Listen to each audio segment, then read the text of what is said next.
Zibby Owens, and you're listening to the Webby-nominated podcast, Moms Don't Have Time to Read Books. This episode of Moms Don't Have Time to Read Books has been sponsored by Himalaya, the best app for discovering, listening, and organizing podcasts. Himalaya was nice enough to reach out and make me an editor's choice, so now they're a sponsor.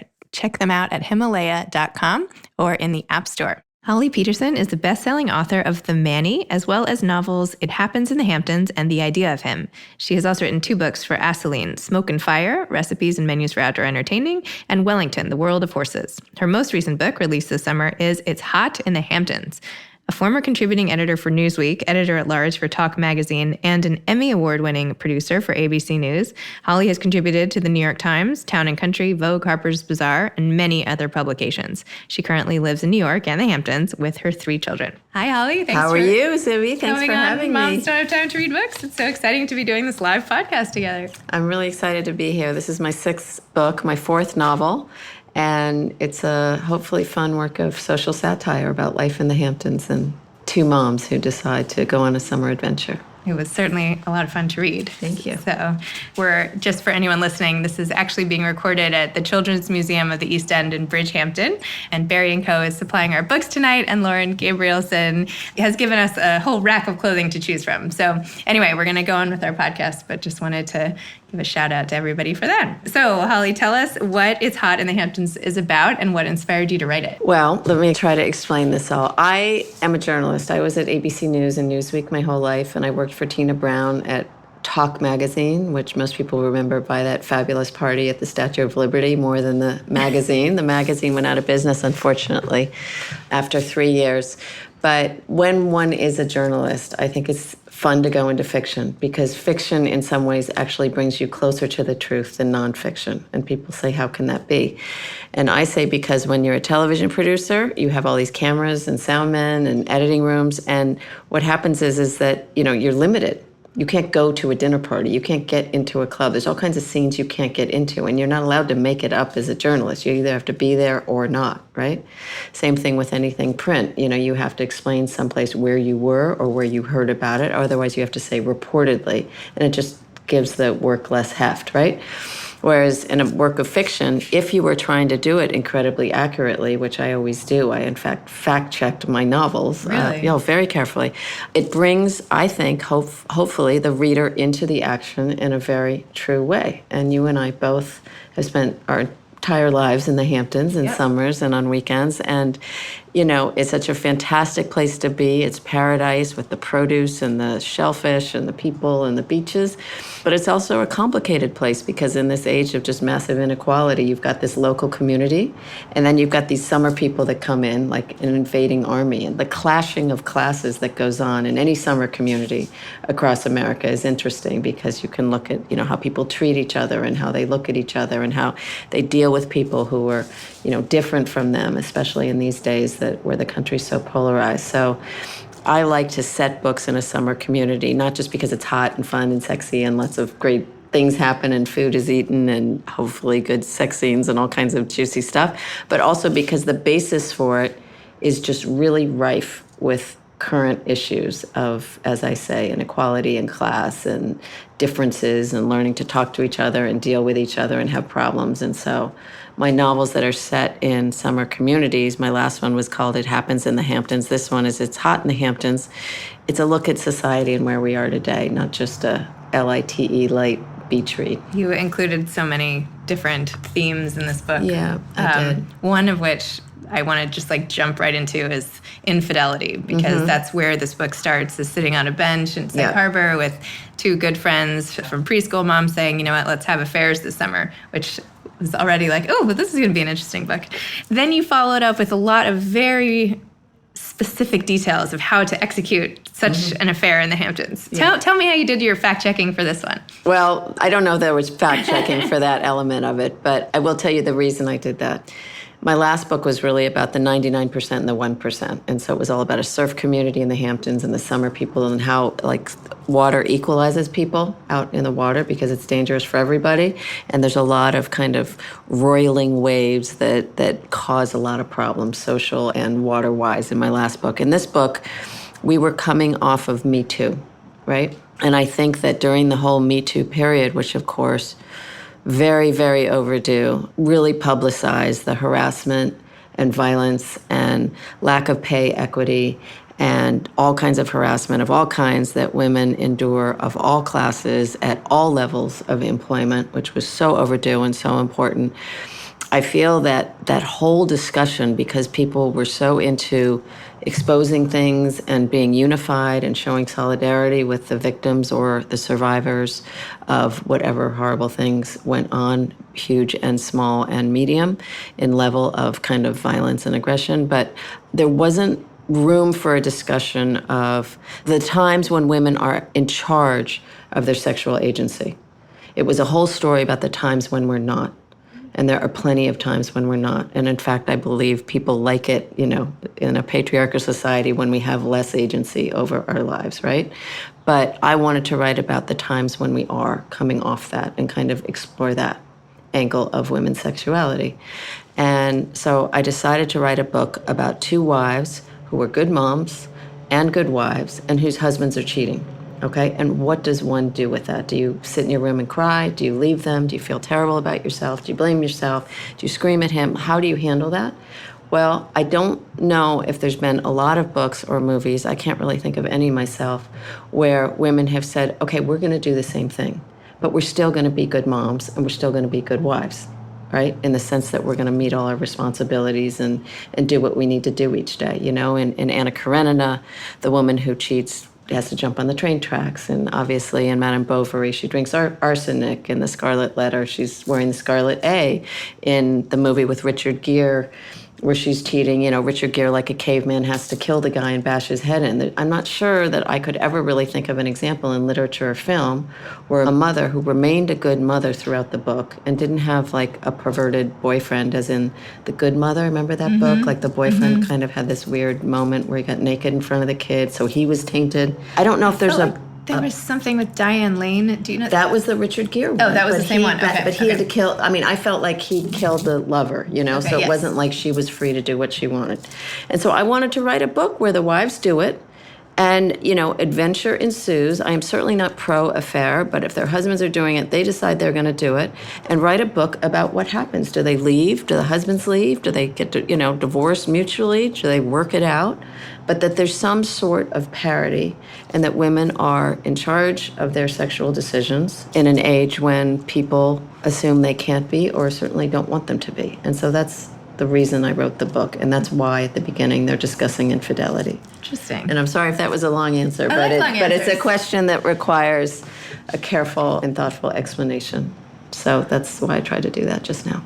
And of course, what happens after the men, I won't give anything away, but you can just imagine that the men don't think that this is like a parody type situation. Of course not. Right. Of course not. It's not like a That's tit what the for book's tat. about. So, It's never that way. Men can cheat and remain their virility and their good husbandness and their good fatherness and not be tainted and not jump on the train tracks.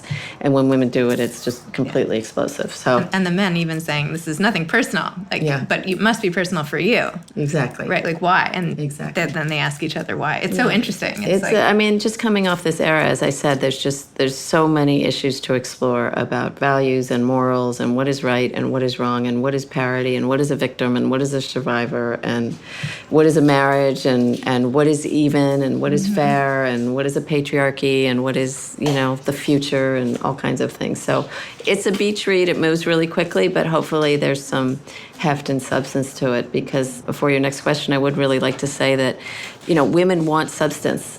I don't believe they want silly, light beach reads. It's fun to breeze through a book, and my book is, 4 pages a chapter and moves really quickly, but I don't believe anyone wants something, silly and unsubstantive or not filled with all kinds of things to think about.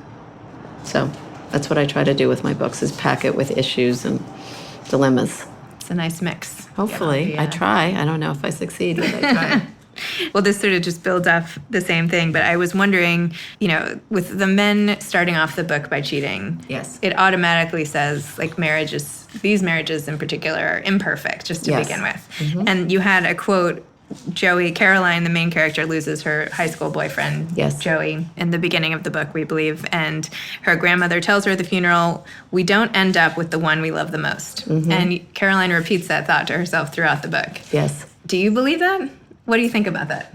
I don't necessarily believe that, but I do believe that we all have very serious pangs for one person in our past. Not all of us, but often it happens where it's not so much the one who got away, it's the one who didn't quite work out because it was in college and we moved on, or he was French and had a different culture, or we met them too late and they were already engaged, or we dated them for years, but it was just too hard to get married and meld lives. I mean, and I think the heartbreak over that and the regret over that and the what ifs over that are just incredibly painful. And was speaking to my daughter earlier today, and we were talking about relationships, and I said, that feeling of kind of real physical pain and a pang, P-A-N-G, you have for someone is not a bad thing, because it means that person meant a lot to you. And whether it works out or it doesn't work out, if you look at your old boyfriends and you still feel that really strongly, that's not tragic, that's good. That means you chose well for that moment in your life. It's the whole better to have loved and lost. Yes. Right? But you can easily get depressed over things that, you don't have anymore, or that weren't meant to be, or that didn't work out for some reason that you can't even explain. And to the extent that we can not get depressed over it, but kind of be grateful that we had time with them and that we remember them with such incredible, strength and vibration still, I think is kind of, not to be corny, but like the meaning of life, that you feel these feelings strongly throughout your life for various things, and you just try not to let them take you down. I feel like what you're saying is totally applicable to death. It's not just relationships. Like the demise of a relationship, it's the same thing, right? You have to appreciate the people. Absolutely. And it's also, you grieve because you grieve the loss of a person in your life. And Absolutely. They're not dead necessarily, but it feels like that. I think that's the heartbreak. Absolutely. It does feel like a death. Absolutely. Okay. Well. Not to be incredibly heavy here in the Hamptons, but I agree with everything you just said. For a totally mindless question, in the book, you say that Caroline brings her half-used condiments from her fridge in the city out to the Hamptons in the summertime. Mm-hmm. Do you do that? Do you know? Yes. Interesting. Yes. Okay. We all have our really strange housewife moments, and when I get up at 4 and write, very weirdly, and I get up in the dark and I kind of wander around my house and I pretend to start writing, but then of course I get completely, with 3 kids, preoccupied with dentist appointments and orthodontia and college applications and ACT, blah, blah, blah, and all this stuff that goes on. And it's just a very busy time for me in the middle of the night to get all this done. And since I'm not getting emails, I get so much done. So that housewife work is very, very, very intense. And we all have it. And, when I'm packing for the summer, yes, I take things I really love, like the French mustard and the cornichons and like all kinds of things off the shelves, and throw it in a big box and bring it out because I don't want them to go bad. But anyway, the mom in the book does that, and her husband's teasing her about it. And so there's plenty of silly, inane things that I do and my friends do that are definitely in the book. I was writing this morning at 4 a.m. as well. I feel like it's the only time my house is quiet. I mean, it's amazing, this is not, totally obvious thing to say, but I mean, I think people can relate to it, where emails just attack you all day. If the cable TV guy or the air conditioning guy is finally there, and you're in the middle of something, you have to stop what you're doing to, know that he's there to tell him what's going wrong. And you get notified now by emails. And so you have to check it all the time and be distracted and not get things done. And it's horrible for all of us. And the only time where the emails are not coming in for me, at any rate, are 4 a.m. to 7:30, and that's when I do some pretty serious work. I will not email you then. I'll restrain myself. I'd love to talk to you anytime, Zibby. Aside from in the middle of the night at home, do you ever go out? Do you ever go to a coffee shop to write? Or what do you do when the day actually begins? Or do you not even try to write when the day begins? I always write 4 to 7, and I work in the morning. Yep. I get up about 4:15 or so, and I work intensely at that hour. I drink about 17 cups of tea, and I have almond butter and bananas, and that's how I do it. And then I kind of do the housewife stuff, get my kids together, dogs together, waste some time on broken things all over the house. And then I go to the library. And there's a program on my computer called Mac Freedom, where you can turn off the internet. You can't go on Google, you can't do anything, unfortunately, but at least no one can bother you. And I hide my phone behind the Encyclopedia Britannicas from the 50s across the room, and I turn on my Mac Freedom, and then I can write for a few hours. I go out to lunch, and then maybe an hour in the afternoon, I nap every day. I can't survive dinner without a nap, so even if it's 20 minutes, I have to close my eyes anywhere to kind of deal with my 4 a.m. wake-ups. I interviewed a man named Daniel Pink who coined this term nappuccino. Yeah. And he says if you drink an espresso or a cup of coffee and then take a 20-minute nap, by the time the nap is over, the caffeine kicks in. Oh, that's really interesting. You might want to try it. That's really interesting. Just mix up the napping if you're... No, I feel drunk by 3:30 in the afternoon if I can't just close my eyes for a minute. It's unbelievable, but I'm old, so what are you going to do? It. Annabelle, the other character, Caroline's friend, her mother at one point gives her advice that is, one's 40s are a very dangerous decade, dear. Yeah. So have you seen that with your friends in your social circle? Yes, I have. Okay, so we should probably tell your listeners that the book takes place in the Hamptons. It's from Memorial Day to Labor Day, and Did I not ask what the book was about? No, we did. I'm sorry. Just saying. Did I forget that question? I usually start with that. No. It's Memorial Day to Labor Day. It's two women. They decide to have an affair on Memorial Day at some point during the summer. But what I wanted to say was that one of the women grew up in the Hamptons, and the other one is a New York City woman who comes to the Hampton in the summer. So it's a little bit of an improbable relationship. But the woman that grew up in the Hamptons is the protagonist. Her name is Caroline. She moved into the city and was hoping to move back, but that didn't work out. So Caroline is the protagonist. Annabelle is her close friend. Annabelle's kind of very confident and crazy, and Caroline's much more retiring, but they're very close. And it is, you're right, Annabelle's mother who says, be careful in your 40s. The 40s is a dangerous decade. I think very often the 40s can be a time where relationships reassess themselves. You know, in your 20s, you're looking to mate, right? And so you find that cute guy that you think I really want to share my life with, and you start your life, and your 30s is all about, you know, working and having babies and trying to mix everything up. In the 40s, the kids are kind of in school and on their way, and you kind of, a lot of women I notice kind of look around at 42, 43, 44, 47 and say, I'm not so happy right now.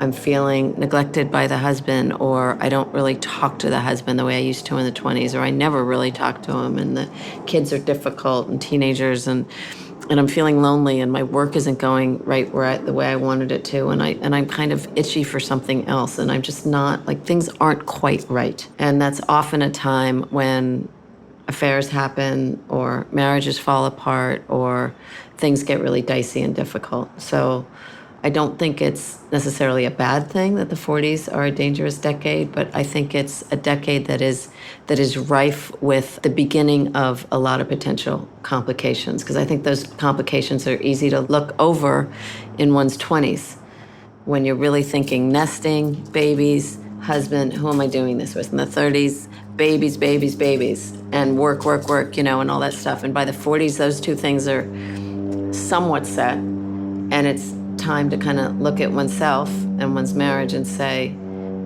wait a minute, am I happy here?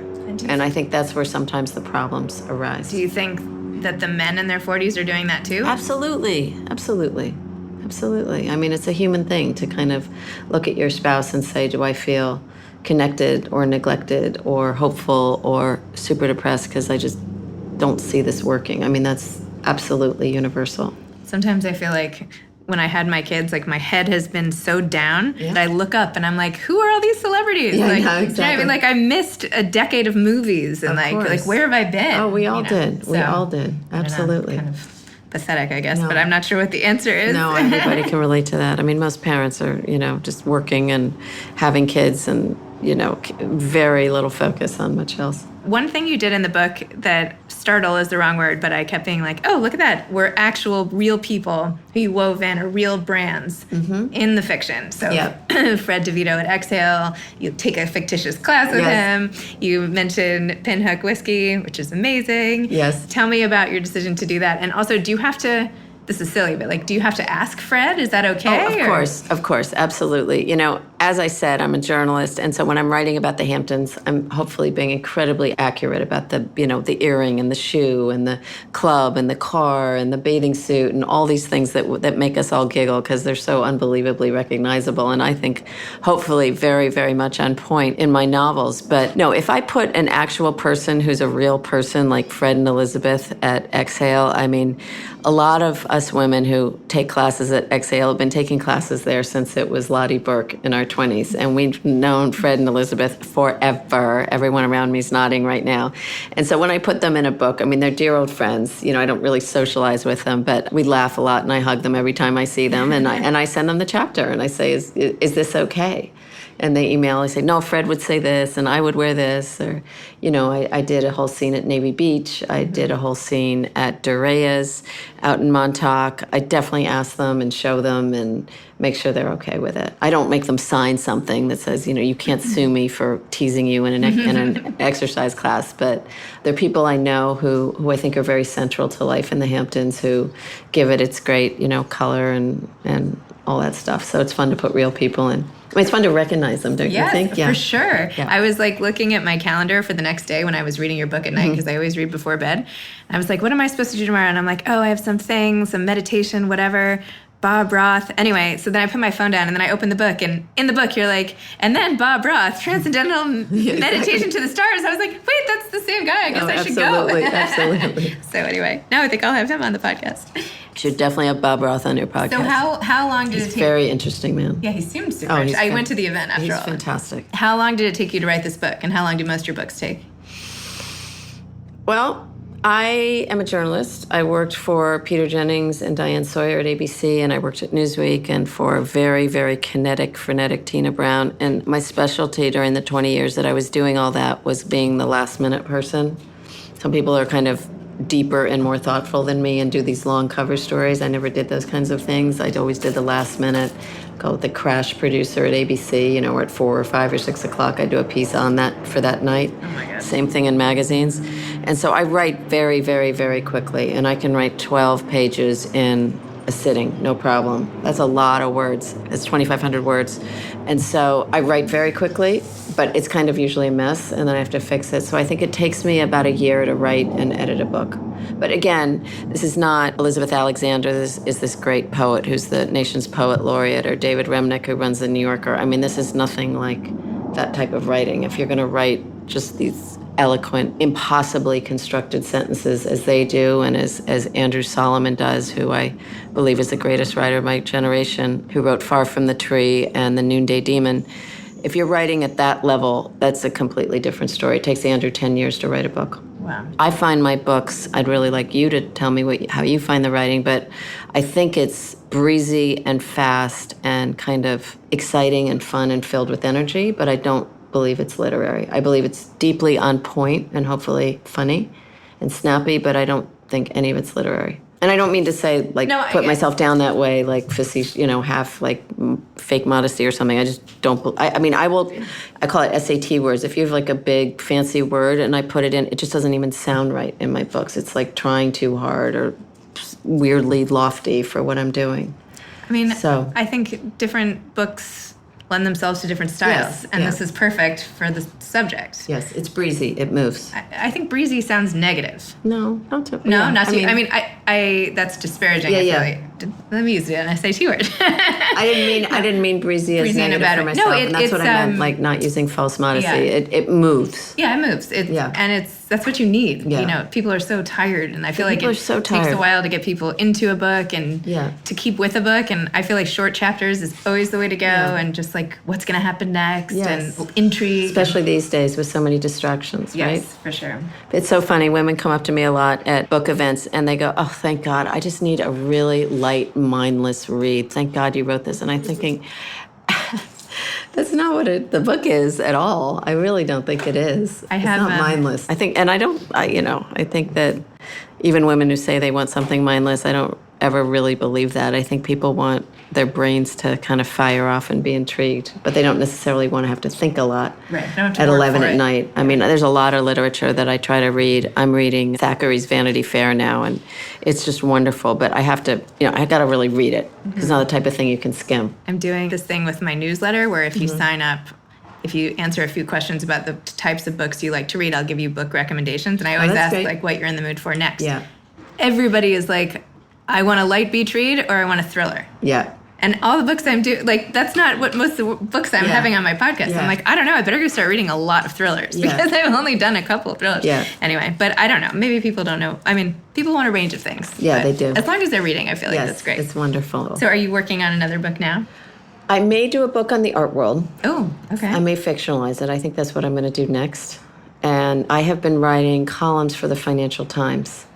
They have a weekend section that I think is absolutely spectacular, and I think it's wonderful. And a lot of people think it's, I don't want to say this, but it's certainly as good as the Times and the Journal weekend, I think. And it is literary, and there's a lot of really interesting things on it. So I think I may start doing a column quite regularly about the 1% and class structures and inequality and, dissecting the 1% and kind of how they live and how they got to where they are and what does power mean and what is the interplay between power and money and success, and kind of trying to define it and look into it with a kind of somewhat satiric but definitely journalistic microscope. Good luck with that. Well, it's fun. It's difficult, but it's fun. But I think there's not a lot of people doing that, frankly. So I've done 2 in May and June, and I have 2 coming up this weekend and next weekend in the Financial Times. Okay, so that's my next professional venture.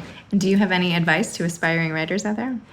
Oh, my goodness. Listen, I think that everything in life is so deeply intimidating. Even this Financial Times 800-word column, I was just in a panic over it. And I did 2, and then I went into more of a panic, and then I did 2 more, and now I feel a lot more settled. I mean, I just think everything is terrifying. But writing is really something that everybody can do, even though they don't think they can.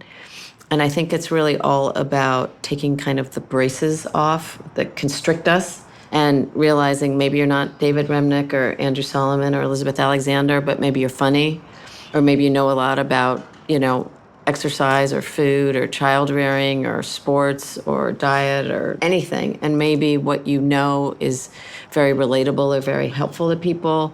Or maybe there's a story you want to tell about divorce or death or infidelity or sadness or feeling neglected or feeling insecure or anything that's deeply human. And I would just encourage people to start with a short story and start with something that's 12 pages and just try to write it down, or just try to write a blog. Try to write a 600 or 800-word blog about your keto experience or your paleo experience and why it's ridiculous or why you need vodka every night or whatever it is.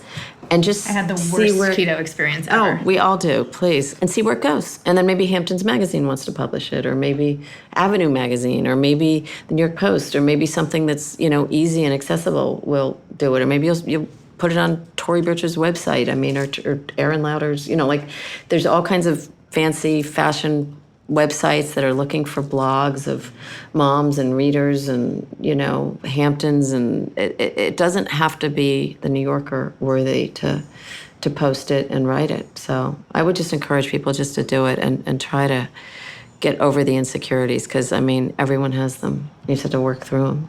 Thank you for having the interview. me. I really Thanks for doing this event at CMEE. You. Thanks for writing this great book and bringing the Hamptons to life for everybody who can't be here. And thanks for coming on. Well, thank you to the museum for having us. Yeah, it's thank so you important. to CMEE for having us. Thank you all. Thanks again to today's sponsor of Moms Don't Have Time to Read Books, Himalaya, the best app for discovering, listening, and organizing podcasts, Himalaya.com. Thanks for listening to Moms Don't Have Time to Read Books. You can follow me on Instagram at Moms Don't Have Time to Read Books. Thanks so much to Steve and Ryan at Texture Sound for the sound editing. And thank you to Morning Moon Productions for providing this fantastic intro and outro music. Thanks for listening. You could always email me at zibby@zibbyowens.com.